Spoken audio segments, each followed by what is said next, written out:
Hey, I'm Scott, and today we're talking about the brand new app from Zeapon to go together with their new Micro 2 Plus motorized slider. This video is sponsored by Zeapon, but it's just a tutorial, not a review. If you do want to see my non-sponsored review of the Micro 2 Plus, I'll put a link for that down below. So let's just jump right in and get the app connected. This is the app called Zeapon Lab. If you have the original Micro 2, 600 or 800 with the motor, you'll need to update the firmware to use it with this new app. If you want to see how to do that, I have another video which I'll link below. When you open the app, the homepage has options to connect to the slider as well as a future fluid head, follow focus, and trigger.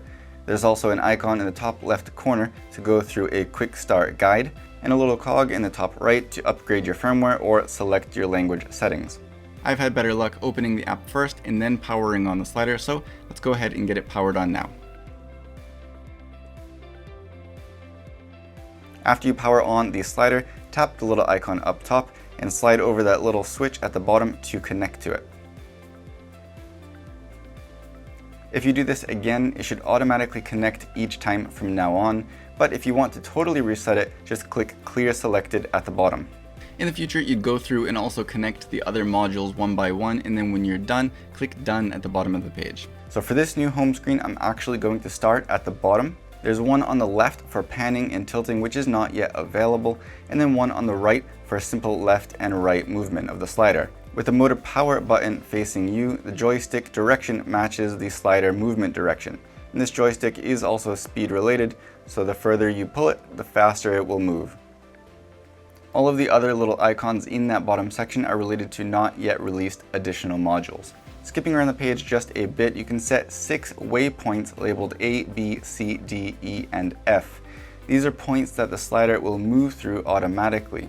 Let's show you by just simply setting an A and a B point. The letters will turn purple when you set them, and the selected starting point will have a purple box around it. So right now, B is set as the starting point. If I play my movement, you can see that it goes from B to A. But now if I select play once more, it's going to jump back to B before it begins and now move through that B to A path. If I select A as my starting point and click play, since it's now at A, you can see it just goes through that movement, and that's all there is to it. Under that, you can set the speed from 1 to 100% with the slider, or you can just tap the percent display and type it in manually. Then it will calculate the time that it will take to move from A to B and display that at the top where it says play time. Right now we're dealing with 2.9 seconds, so let's play it through and see if that is true. First move to A. There we go. So as you've seen, we have the play icon down the bottom to play through that A to B movement. And again, remember that whichever box is selected with the purple square around it is going to be your starting point. If the camera is not currently at that spot, it will first move there and then start the movement. Next to that, you have the little looped motion icon. So if you click that, it will turn blue. And now if you play your motion, it will go back and forth between A to B to A to B, all at the speed that you have set. To stop it, obviously, just press the stop button. Now, if you want to cancel a waypoint, just long press it and it will ask you if you want to cancel it. Click OK and it's canceled. Let's cancel A as well. And now you can start over. There's one more icon down at the bottom that looks almost like 4 squares. If you tap that, you can cycle between some different pages. Before going into those other pages, you do have to set an A and a B point. So in the time lapse and the stop motion modes, for example, it will move, the slider will move from A to B. So if you don't have an A and B point set, you can't go into those pages. The other pages that we have are intelligent time-lapse mode, customized time-lapse mode, and stop motion mode.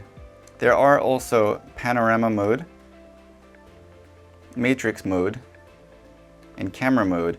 And as you can see, all of those require the modules which are not yet released. Also, of course, in real life, you will have to connect the motor to your camera with a shutter release cable for the time lapse or the stop motion to actually work and take control of your camera. I don't have that here because this is just a demonstration, but I will also show you actually going through and setting up a real time lapse in just a minute. So if we look at intelligent time lapse mode, it explains in the app that you can input shutter and interval time, and the other parameters will be calculated for you. It will calculate this based on 24 frames per second video and follow that start and stop point that you set as your waypoints on the first page. Once you click into that page, you can see all the information on the top half is the information that is automatically calculated. How many photos it will take, the 24 frames per second setting that is used to calculate the final video playtime displayed right below that, and finally the waiting time. This is the time it will take to do that whole process. Below that, you can set your shutter and interval time, and you can see, for example, if I set a longer interval time, it will take longer to go through the process displayed here as waiting time. The same goes for shutter, of course. If you have noise reduction turned on in camera, you can also toggle that on, and it will automatically compensate for the time that it takes your camera to do that. If you scroll down further, you can change the speed, which will require you to take more or less photos, depending on which direction you go. And of course, that will affect the play time of the video and the time that it takes you to actually go through this whole process, which is automatically calculated up top. The last thing you have down below is not really a setting, but a guide. However, it will affect your settings. It will just kind of guide you with advice for interval times based on different situations. This is good if you're new to time-lapse and you don't really know where to start to get good results. So for example, if you're taking a city scene time-lapse, it will automatically set your interval to 2 seconds for you. To sum it all up, in this mode, you can set your shutter time and interval speed, as well as, of course, the speed of the slider movement itself, and of course the A and B point that determines where your slider is going to move to and from that we set in the previous video page. The rest of the settings, the video time and the amount of time that it will actually take to perform that time lapse, will be then calculated and displayed on screen for you, as well as the number of shots to make that work.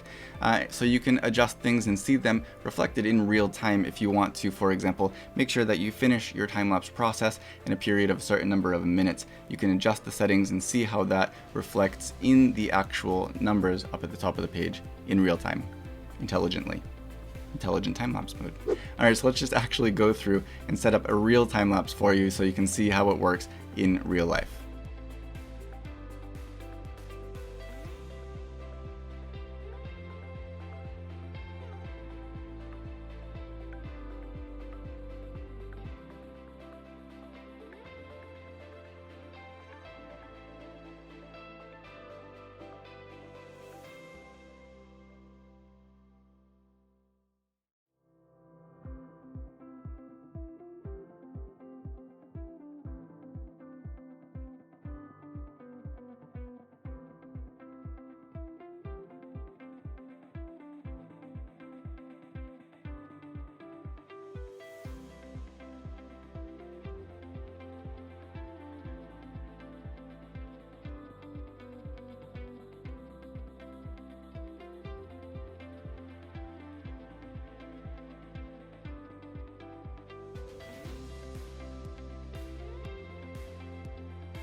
Next up, in customized time-lapse mode, you can also set the number of photos and the frames per second manually. The final video's playtime and the amount of time it will take to record the time-lapse, displayed as waiting time, are displayed on the middle of the page. Of course, you still set your shutter and interval time down below to match your camera, as well as your noise reduction settings. If you need to take a 30 frames per second time-lapse, for example, this is going to be the best mode for you.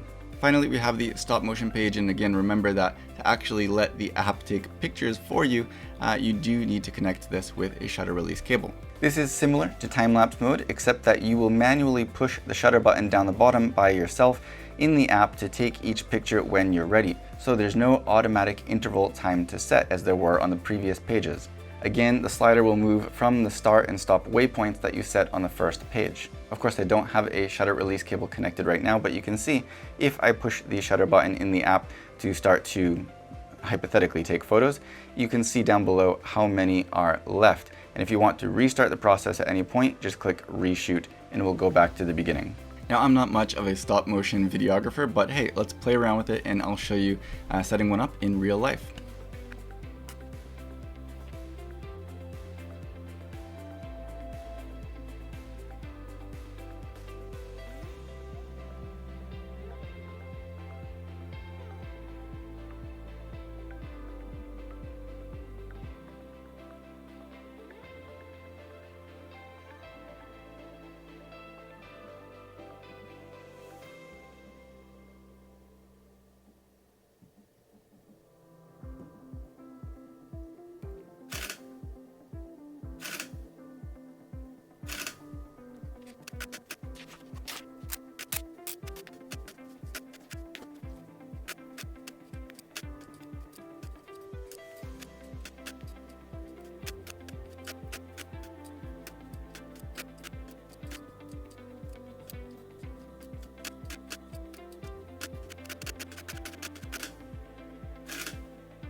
And that's about it for now until those new modules come out. Hopefully everything was clear, but of course there is a lot built into here, and I'm looking forward to seeing the expanded functionality when those new modules are ready, which hopefully should be soon. For now, let me know down below if you have any questions or comments about the modes and functions that are currently available, and I'll do my best to get back to you. Otherwise, if you did like this video or found it helpful, please consider giving it a thumbs up, subscribe if you haven't already, and as always, thank you for watching.